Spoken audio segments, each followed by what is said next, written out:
Brian, thank you so much for coming back onto Podcast of the Day. A, it's awesome to have you. B, you're my knowledge guru when it comes to the CrossFit Games, and we've just had the CrossFit Games. How did you enjoy the weekend? Yeah, it was, it was one of those weekends that I was waiting for a long time for it to come. It came, I thoroughly enjoyed it, but it also seemed like it went by so fast. And now I'm just, kind of wanting more, honestly. No, I do agree. And I think it was super engaging from start to finish, but we used to, 5 days? And it was only 3. Yeah, sometimes they have an off day in between, but even so, there's storylines and conversations and things to talk about and analyze. And so, yeah, 3 days, it felt pretty quick for the games, but at the same time, they definitely tested a broad array of events in 3 days. I personally really liked the programming this year. I liked the variety, and I think all of the things that maybe we were a little bit worried about following stage 1 were kind of rectified for me in stage 2. Yeah, it's a difficult year when you're sitting back to look at the games as a totality because we've never had two parts to the competition before. So do you consider it as one big test or do you consider it as two separate tests? Personally, I think you have to look at it as two separate tests. And so the first 7 events, the online stage, are what they are, and they did what they set out to do, which was to select 5 people to advance to this second test. And so when I'm thinking about what we just saw this past weekend, I'm thinking about that in isolation. I think that maybe Dave and his team think about it as one big test. It certainly looks that way if you look on the game site at the leaderboard. I was literally about to say that, like filtering through the events and you have to go through all of part 1. I'm like, nah, I just want the second event. Right. And so I think that's for me, that's how I'm looking at it, because there was a month off in between. All the athletes had the chance to reset, regroup, and then re-prepare whatever way to approach what frankly is a very different mindset for competition. If you're only going against 5 people and you're obviously trying to win, instead of going against 30 people where the goal is to just make the top 5 anyway, it's a different kind of approach. And so I think the test should be looked at separately. Yeah. I suppose you have to go harder, faster, and quicker when there's only 5 of you in a field. There's no building into the events. There's no there's probably a bit of tactically looking at the leaderboard, but it has to be done over such a shorter and sharper period of time.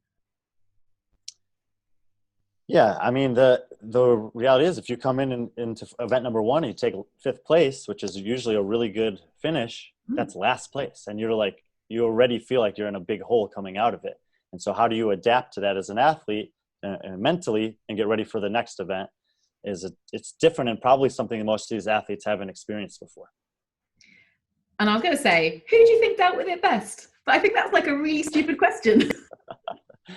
Well, I think that, when you're talking about Tia-Clair Toomey and Matt Fraser, what they've proven over the last, really, I would say 7 years of competition, Tia going back to 2015, even though she didn't win in those 2 years, and Matt going all the way back to 2014, if you just look at their total body of work, they've competed at, at least a dozen high-level competitions, and they've regularly excelled. And all of those competitions have different structures, different formats, different number of events, different people programming them, and different competitors on the floor, and they regularly rise to the top. So what they've proven is that they transcend the test. Their level of fitness and preparation is better than any test you could devise, and they're going to rise to the top of it. So I think if you're talking about that question, they've deservedly now are in a different echelon in terms of caliber of athlete than the rest of the field, which is okay. And so if I'm thinking about that question, I'm looking at the other 8 competitors and I'm wondering who amongst them was best prepared. And I think it has to be, Samuel Quant in terms of best prepared relative to what everyone was expecting. For me, besides Tia and Matt, I was expecting Katrin and Noah to excel in this format. And Katrin did that. Noah did not. He actually was very close to fulfilling, I think, what he wanted to do on the weekend, and we can talk more about that in a bit. But Samuel Quant, he came in, no one was really talking to him. Even after the first and second day, people were like, yeah, he's having a good competition, but still got to finish it out. I don't think anyone was expecting him to finish second. I mean, on Talking Elite Fitness, I said I thought he could finish third. I was not expecting a second place finish. That frankly surprised me and impressed me. So I'd have to give the nod to Quant in that regard of apart from Matt and Tia, he seemed to be the most prepared for this test of the other 8. He definitely felt like a bit of a dark horse, didn't he, Samuel Quant? Like he was someone that I wasn't hugely aware of. When we did our pre-chat, when we were looking at like part 1, we didn't even mention him. Yeah, no one really did other than Tommy Marquez. He was one of the 3 guys Tommy selected as a dark horse for Morning Chalk Up, but that was the only person that I know of who was even suggesting the possibility of Sam Quant making the top 5. And that's amazing. It's amazing that even in this really obscure format that we've got, that people are still surprising us. Well, and that's why I think that, and maybe you wanted to get to this later on, that's why I think that as good as the competition was this weekend, it was still missing something. And that was that the field of competitors might have been dictated by COVID this year, but it was a good opportunity for us to ask the question of, is 5 competitors enough? And I would say, based on what we saw in stage 1 and stage 2, the answer is no, it's not enough, because the margin of separation between really athletes number 2 and maybe 15 on both the men's and women's side is very small. And I could envision a different test yielding drastically different results amongst those 14 athletes. It is interesting when you look at the field. We'll go into it now because we're talking about it. You know, had there been more, would it have been a better spectacle? Do you think that this CrossFit Games will be remembered almost more, not worse off because it was a brilliant event, but not in the same way? There will always be an asterisk next to this CrossFit Games. Well, I think that, you know, really the last 2 years, both of the games have been so different than what we were used to for the first 11 years, really, that, you know, some people might want to put this asterisk next to it. I think that 2019 more than 2020 deserves the asterisk. Well, that was another deal altogether, wasn't it? At least the enjoyment is back from the fans this year, I find. Whereas last year, I think it sapped the enjoyment out of it for athletes and fans alike. 100%. And those changes were self-imposed by CrossFit, probably almost exclusively by Greg Glassman, which is, I mean, he was in control of the company at the time, and that's okay. And that was a learning experience. And I think what we ultimately learned from that is that's not really what we want in terms of the feel of the games. This year, I think, was much closer to what we want in terms of the feel for the games, and the factors that prevented it from being what we'd ultimately like to see were out of CrossFit's control. They were limited, obviously, by the pandemic and by state regulations, county regulations, and, you know, there's only so much they could do. Given all of that, I think they did a phenomenal job. I think that stage 1 was to me was not as complete of a test as stage 2, but you can't really argue with the 5 people who made it on either side. They're extremely fit. If anyone had said these people ended up in the top 5 or top 10 at the games in a regular year, no one would be surprised to see their names on the list. So I don't think that was too big of an issue. And stage 2, you know, yes, it was only 5 people, but the test was complete. Dave had talked about how he thought of maybe recreating the test, and he said, no, I was going to do this test with 30 people, but I can still do it with 5 people. And I haven't done a super in-depth analysis of this yet, but I think it's the most complete test we've seen at the games since at least 2014. And so you have to commend Dave and his team for putting together a test that really stretched the athletes to, in some points, the limits of what they were capable of. On a personal note, there are probably 2 that really stood out for me as ones that I enjoyed seeing back was the bike repeater and the reintroduction of an actual sport that isn't CrossFit, so actual cycling. I mean, I love the way they played with the crit and they played with bikes in Filthy 150, and I think that adds a new element, breaks up the field a little bit. And then the final one of the weekend, which you tried yesterday. A version of it, yeah. I mean, that was like when it got released, the buzz on social media was incredible. Like my other half messaged me being like, oh my God, have you seen the final CrossFit Games workout? They're crazy.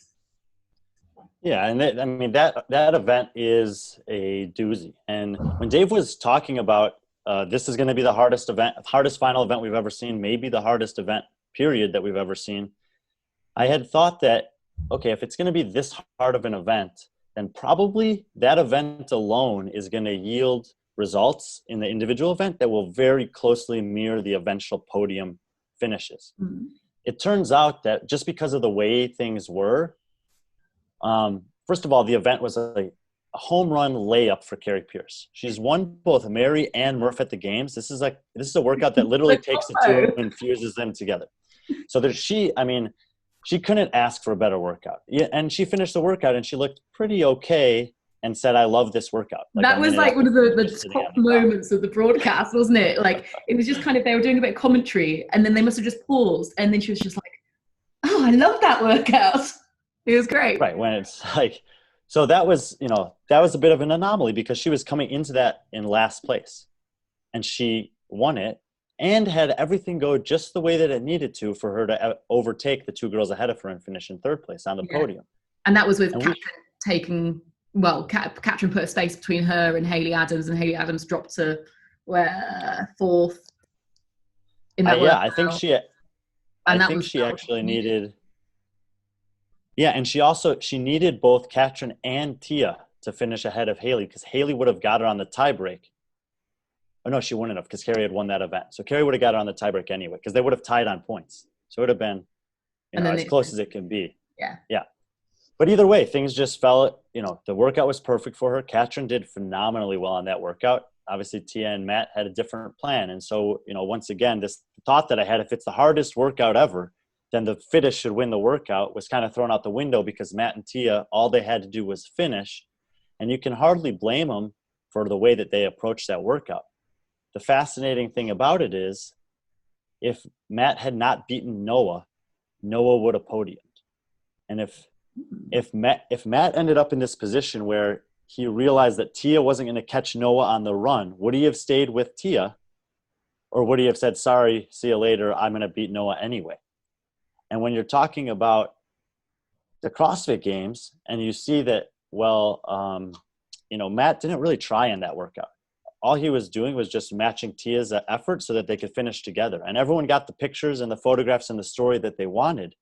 But in a contest that was so close, event by event, and you saw so much volatility in places 2nd through 5th, doing that ultimately had the potential to drastically impact the results on the leaderboard, the legacies of some of the athletes competing, and their careers potentially moving forward. And I don't think that that's a position that CrossFit necessarily wants to be in again. Yeah, it's interesting that, because it feeds quite nicely into the new rule that was applied in the full effort rule. It wasn't applied ever, but it was definitely introduced. Sorry, yeah, that was introduced. Yeah, and I realized really early on that there was, before the competition began, I was skeptical of that rule because it's a very subjective. And, the guys who are doing the commentary are friends of mine, and they talked about that a couple of times in the broadcast. But in the very first workout, it was super obvious to me that neither Matt nor Tia was giving their full effort on that workout.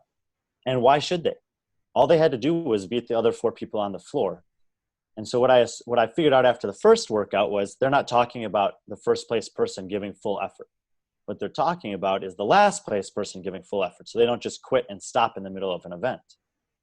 The thing that was the next time that really became a question for me was in the snatch speed triple event, where Noah just accepted 4th place and didn't attempt to hit the 265 barbell at the end of round 2. It's like, should he have been penalized for that? Well, he wasn't in last place. He'd already beaten one person in the previous round. But for me, every other athlete, Katrin David's daughter, Samuel Quant, in the subsequent rounds, they didn't have to go for it either, and they did. And I think that's what CrossFit wants to see. They want to see if you're on the floor that you give it everything you have. If you miss it a couple times, okay, fine, but you went for it. He missed it once when he was racing and trying to get the points. Once he realized he lost, he just said, that's good enough. That's a good decision for him potentially in the long run for the competition, not to go for a snatch they didn't feel confident hitting. So that's where I think this full effort rule has potential, but I don't necessarily think it was ready to be introduced this year, just in the way that things played out. So this would be my argument though. You're Noah. You've got a load of events ahead of you. You've hit your position. You're not going to do any better. From it, like a health and safety and preservation perspective, whether that's on a run, in a snatch ladder, whatever it is, do you cut your losses? And is that not all part of the tactics of being in the CrossFit Games? And CrossFit's there going, but for the spectacle, we expect this. And the balance to me doesn't quite add up there, because I think actually the tactical game is as important as the spectacle of finishing a workout. Yeah, I think definitely. And this goes all the way back to 2015 for me, when Katrin Davidsdottir did not attempt to complete Pedal to the Metal 1. She just said, I can't do a pegboard, so I'm not even going to try. I'm going to save myself for the follow-up workout. And she went on to win the games that year. If you go back 5 years before that, Dave Castro and his team had said, if Rich Froning doesn't climb this rope one time, we're not going to let him win the games. 5 years later, they allow Katrin to be unable to complete an implement. She was awarded 54 points because she tied for 13th in that event, and she won the games by like 50 points. So she needed almost all of those points for doing nothing and not even trying to win. So I think that's what they were hoping to avoid. But I still don't think they've found the perfect way to implement it. So my guess is that they'll go back to the drawing board after this and say, okay, we want to have something similar to this full effort rule. We want to be encouraging and motivating the athletes, potentially with a punishment if they don't, for to do their best when they're on the competition floor. Because yes, the fans are paying and invested and want to see the best thing that the athletes can put forward. But I don't think that they've found the perfect solution yet. So that's one thing that I'm hopeful that they'll be brainstorming amongst themselves and come up with a new way to execute that's more effective for everyone next time around. So you spoke about the programming already being one of the most complete that you've seen. What stood out for you in it? A lot of the talk coming into this past weekend was that most of the pre-announced events were very short. And so I didn't want to have, and even I told you, I said, I'd rather do a review than a preview show, because I don't like to talk about the programming until I've seen all of it. And I didn't have any early access to any of the events this year. And so I was assuming that there'd be some long events to balance out the short events. And there definitely were some long events. I mean, when you talk about the Ranch Loop being basically an hour-long event and Atalanta being basically a 50-minute event, it is true if you go back and look at the programming, there's not really anything between 17 minutes and 47 minutes. So there's a huge gap there. But they tested two events that were like really pushing the boundaries, not just time-wise of an hour, but also a lot of reps and a lot of mental stress on the athletes, that I think that those two long events alone more than made up for the amount of kind of short to mid-range events that we had in the 1 to 10 minute range. So I think for just from that perspective, that was one complaint that people were you heard some people grumbling about prior to the weekend. And it's like, well, just hold on. Let's see. Dave's not a rookie here. He knows what he's doing. I'm sure he's got some long tests in there. And he had arguably the two most difficult long tests we've ever seen when you factor in that unknown element of the Ranch Trail Loop. Yes. So that is one thing that I loved, because if there's one thing that from a personal perspective that I am shit at, it's moving the goalpost. So you've got this much work to do and you set it in your mind, and it was as much a mental test as it was a physical one. And I loved that. I thought that was really cleverly done by Dave. I agree. I think that the one fallout was it was only that mentally challenging for two of the athletes, because since he forced them to turn around and run back, every other person who was coming down that hill had the opportunity to throttle back and say, I know what was happening. Whatever expletive was going through their mind, but I'm not done yet. Something's going on here and the work's not over. If he had just said, do it again, and made them run, then all the athletes coming down the hill would have ran through the finish line to receive that news, and then had to keep going and experience the same mental stress that really it was Matt who had the biggest stress in that workout. Yeah, it was, wasn't it? He looked like, what are you doing? I guess it's fair to say Justin too, but Matt kicked it into that extra gear, the last downhill and the last straightaway, and Justin realized at that point, he's just better. He's got more left in the tank than me in this one. So he kind of coasted in knowing he was going to get second anyway. But for Matt, who emptied the tank to finish and we could talk more about Matt later on, I'm sure, but that he experienced what I think Dave wanted everyone to experience. So I'm kind of confused by it, because I know he tested it, and he tested it with the demo athletes the day before, so that the broadcast could have experience. Yeah, in fact, I never thought about it like that. But yeah, you're completely right. You would know going into that so effectively what he's doing is testing Matt. Yeah, right. And it's the demo athletes had the same experience. Chandler crossed first. He was told, you're only halfway done, turn around and go back. He was like, well, he's a military. He said, yes, sir. And he just did it. But then Saxon Panchik's coming down the hill. Daniel Brandon's cresting the hill as they see him, and they realize what's going on. Same way as Jeff Adler and Tia and everyone else who was finishing up that first part. So I think that the idea was excellent, and it had the intended effect for the first guy or two who crossed the finish line. But I understand the concept of like retracing your steps and how brutal that can be and whatever. But I just think if you wanted to have the mental test be relevant for more of the athletes, you should have just said, do it again. Because then they would have kept going. No one would have seen them. Everyone would have come across and gotten the same news and said, oh, here we go. So great concept. Targeted. that's it's hard to argue that he wasn't targeted when you see the way that Dave is like kind of poking at him leading up to the event, saying he's slipping, he still has to come and work hard and all these other things. I'm not really sure what Dave's after with those kind of quotes and sayings and whatever, but there's nothing about Matt Fraser that makes me think that he's not willing to work hard for what he wants. So I would just disagree with Dave on that. I would love to know just what exactly he does.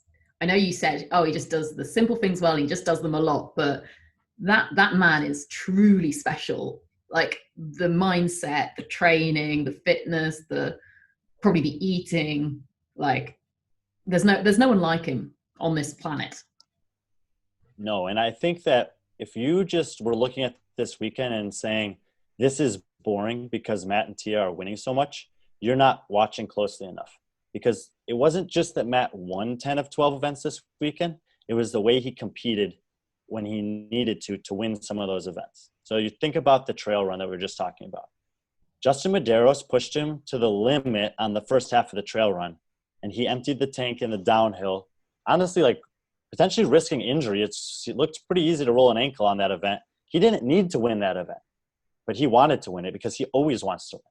And then he finishes it. And Dave tells him you have to go back. And Justin, he comes in, 10 seconds later, and he says, you have to go back. And Justin takes off. And Matt's like, and here he goes. And you have to think that Matt is more tired than Justin at that moment because he's the one who emptied the tank to finish fast, like we just talked about.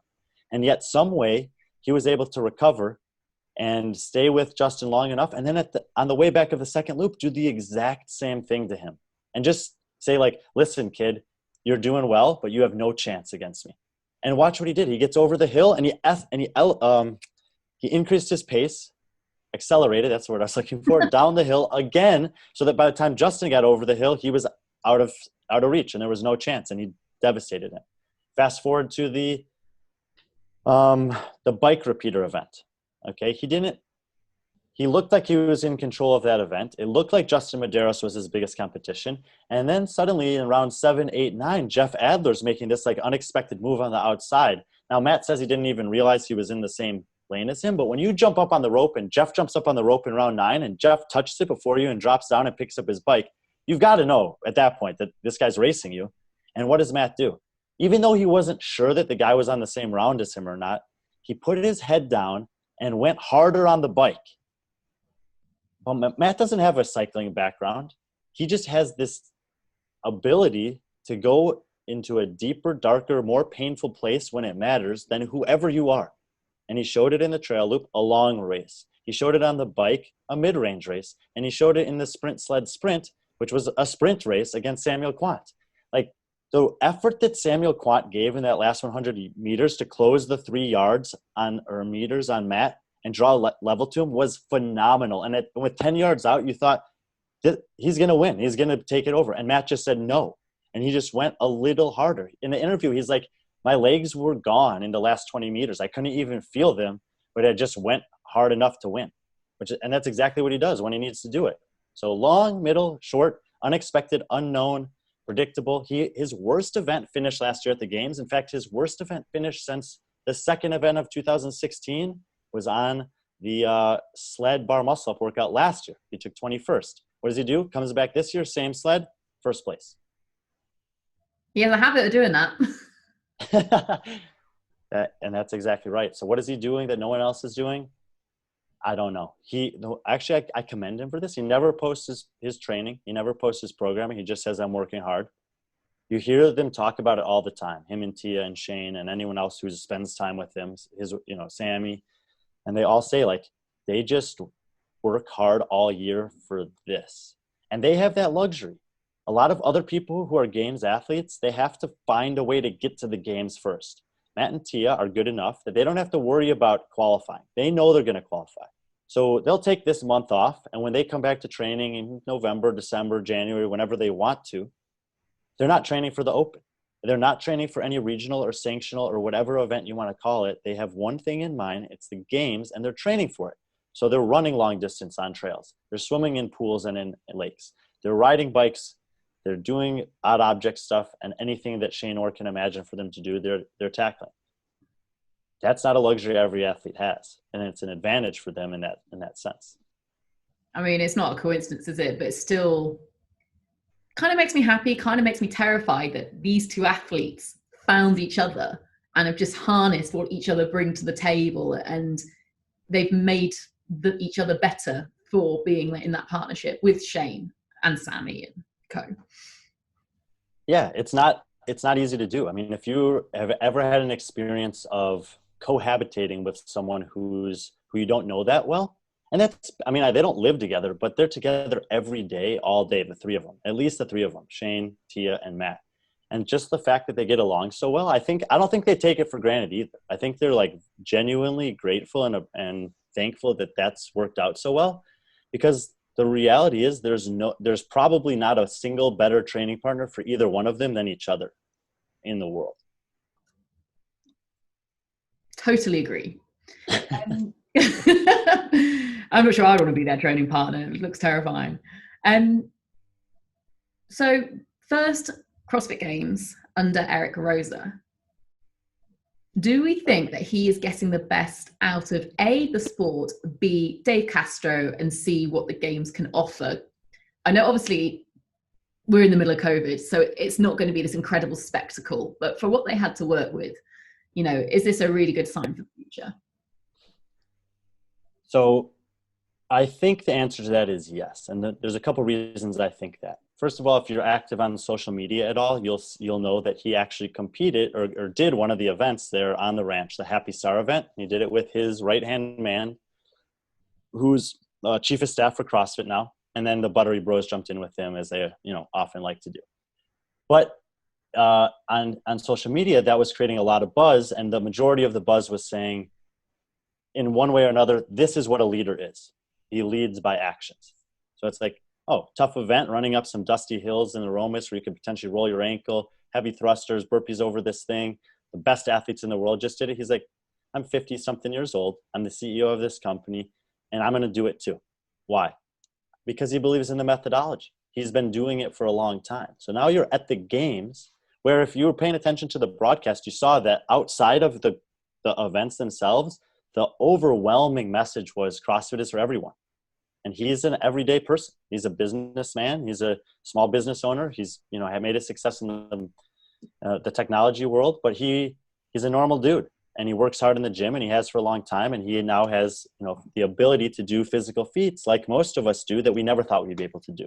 And he's doing them in a setting where I don't think he's looking for that attention, but it's uplifting for the community to see someone like that at the forefront.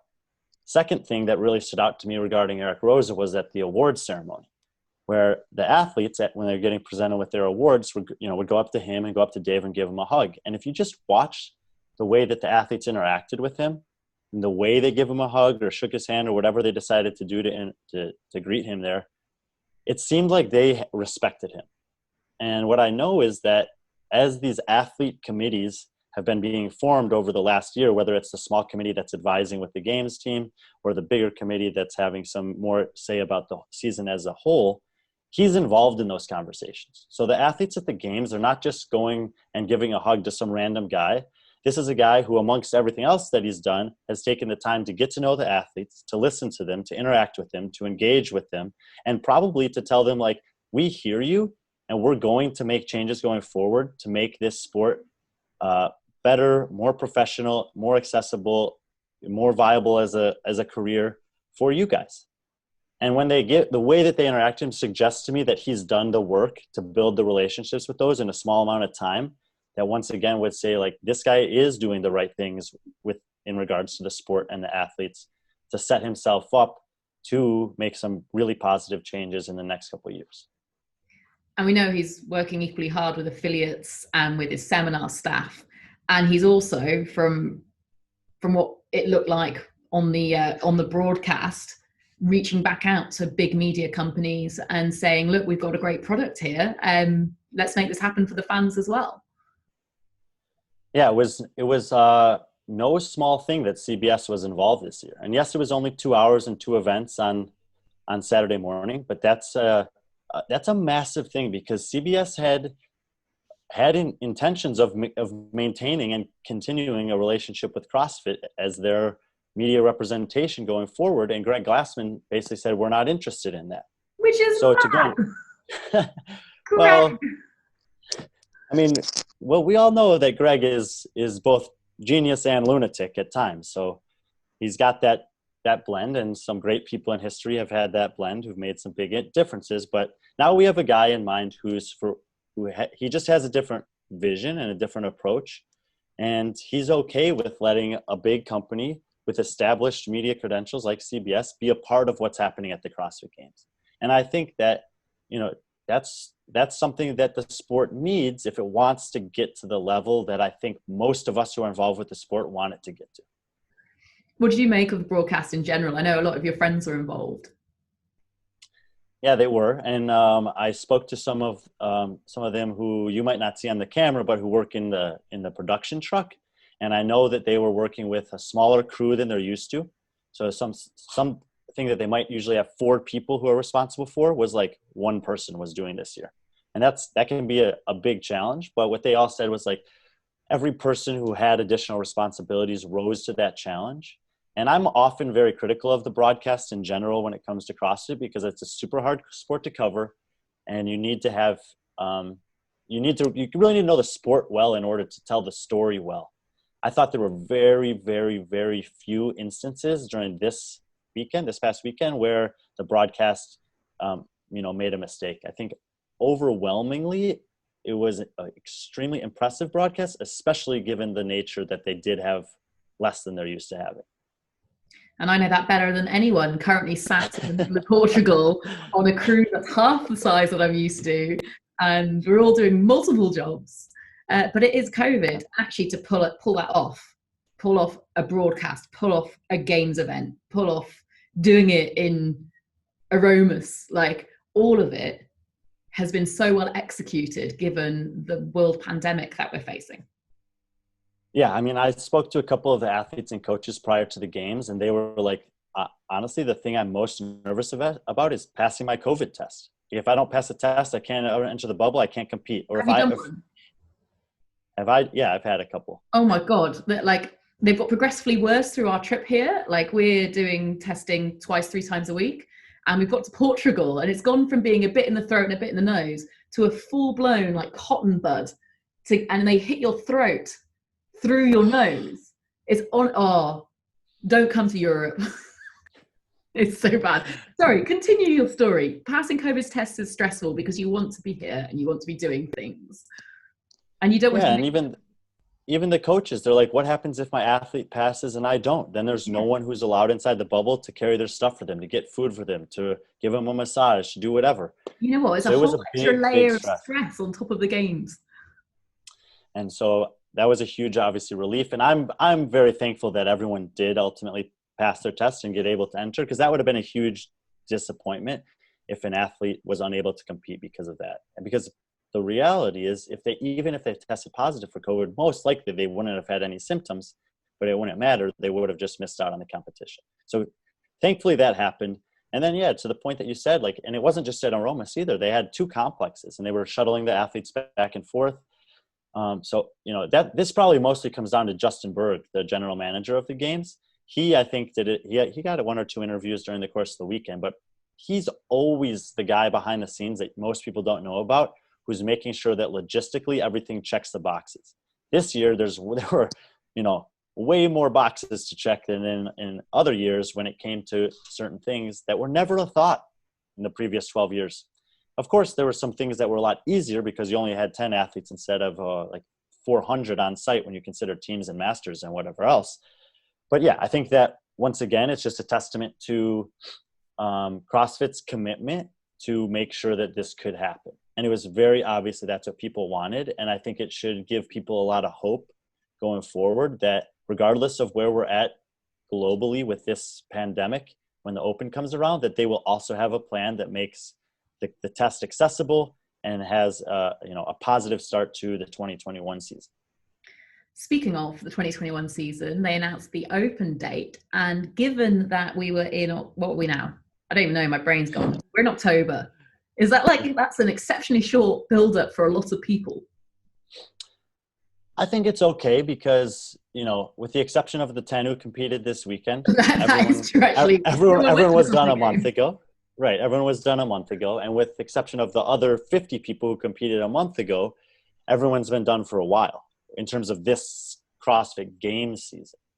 And for the people who competed this weekend, for almost all of them, the turnaround is not going to be an issue. In fact, the amount of time off from October until February is less time than they would have had in the other season from early August until mid October. Like we'd be in the Open right now in the other season. God, would we? Yeah. Oh, that's so strange. Yeah. Everything's so this is definitely. I think this is definitely a better approach. I do some work with some people who have tried to come up with like the optimal season for the elite athletes in the sport. How many times is appropriate to compete? What's a good duration of time for the off season? And I've looked at a lot of data surrounding that. And I think this season lends itself better for the athletes to have, a longer career, a more successful career, and just overall better performances when they do take the competition floor. The unfortunate thing about our sport is you can't do it every weekend. Right? And the same athletes cannot do it every weekend. It's not like golf or NASCAR where you can just say, okay, for the next 8 months, every weekend, we're going to a different city and we're going to have a CrossFit competition. All the sports you just chose, golf and NASCAR. Right. Well, those are sports that CrossFit's often compared to in terms of a scoring system or a season, or people want to say can we borrow from that to create a season that's going to make it more entertaining across, from beginning to end. The problem is that those sports are very low. I mean, they're still stressful, but they're very low impact on the body. And CrossFit's as much stress as you can imagine at an elite level CrossFit. That's what it is.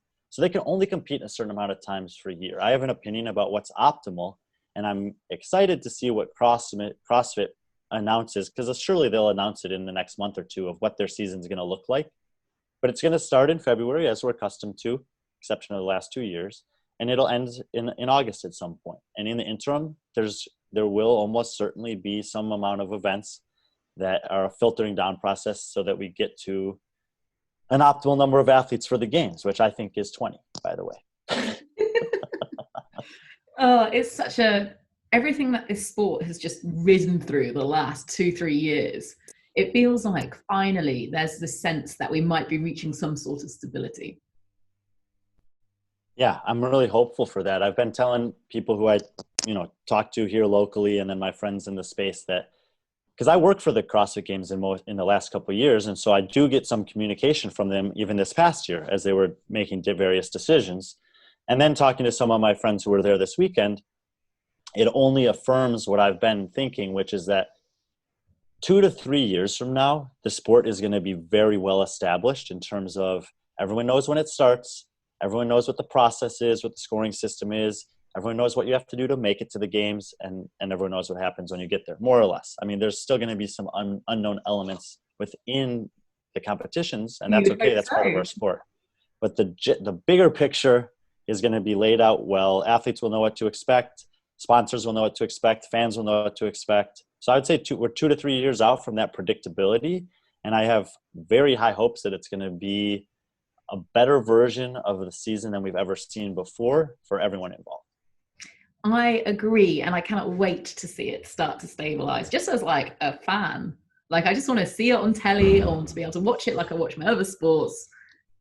Anyway, enough of me talking about that. Thank you so much for joining us again and wrapping everything up for us. A bit more generic than maybe we've done it before, but I think there was just so many events. So it made sense to keep it on a bit more on the general side. But hopefully this won't be the last time we chat. No, and this weekend was, yes, it was about the elite athletes and the CrossFit Games, but there were a lot more things that were happening this weekend than just the competitive side of the sport. So I think that the conversation we had was super relevant for all of us who are a part of this community. And yeah, of course, Lauren, anytime you want, I'd definitely come back on. Lovely stuff.